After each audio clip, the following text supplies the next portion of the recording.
Dans un village de Charente-Maritime touché par le tremblement de terre du 16 juin 2023, de nombreuses maisons demeurent inhabitées et les travaux de réparation tardent à être effectués. Les propriétaires et les autorités publiques accusent les assureurs de cette situation. La secousse, d'une magnitude de 5,3 sur l'échelle de Richter, a causé les plus gros dégâts dans une dizaine de bourgades du nord du département.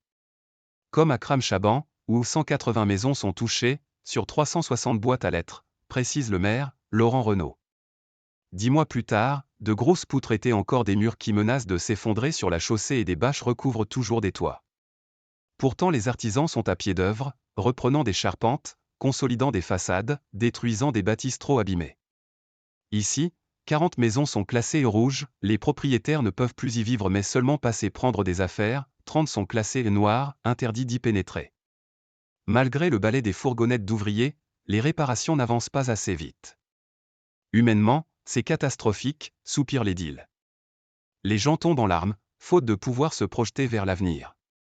La première étape, c'est de faire de la psychologie avec les clients qu'on récupère souvent à la petite cuillère, confirme Louis Bricourt, conducteur de travaux en maçonnerie.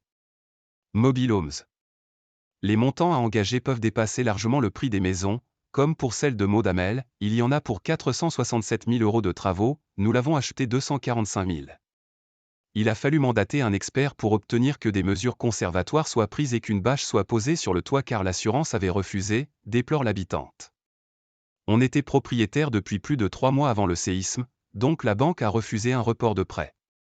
On a peur, avec mon mari et nos 4 enfants, de devoir passer un deuxième hiver en mobile home.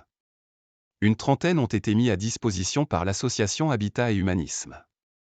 Catherine Hamelin, conseillère municipale, vit dans l'un d'eux et a envoyé, mi-mars, un premier devis à son assureur. Ma maison est classée plus rouge plus, les 4 murs extérieurs doivent être consolidés. Les travaux sont estimés à 140 000 € mais pour d'autres, ils montent jusqu'à 700 000 €, souligne-t-elle. Face à ces montants, beaucoup dénoncent la lenteur des compagnies d'assurance à intervenir. Elles font traîner afin de négocier, par exemple, refaire la maison en réparant la cuisine mais pas la chambre, pour que ça coûte moins cher, accuse le président du collectif des sinistrés, Mathieu Prier. Elle tarde aussi pour que les gens acceptent la somme qu'elle propose. Des gens cèdent pour ne pas rester en mobile home pendant encore des mois. Pas normal ? Depuis la venue du Premier ministre Gabriel Attal, le 23 février à La Laigne, ces logements temporaires, payés 9 à 18 € par jour et par personne, sont pris en charge par l'État quand l'assurance ou le fonds d'aide au relogement d'urgence n'interviennent plus. Les assureurs ont été convoqués à Matignon. Une ligne téléphonique et une plateforme numérique dédiée ont été mises en place pour tenter d'accélérer les dossiers. Sur 160 maisons susceptibles d'être démolies, on a 90 diagnostics et on en attend 70 autres. Ce n'est pas normal au bout de presque un an, estime le préfet de Charente-Maritime, Brice Blondel. On reçoit les assureurs le 25 avril pour refaire un point et on exigera d'eux une attitude constructive et proactive, prévient-il.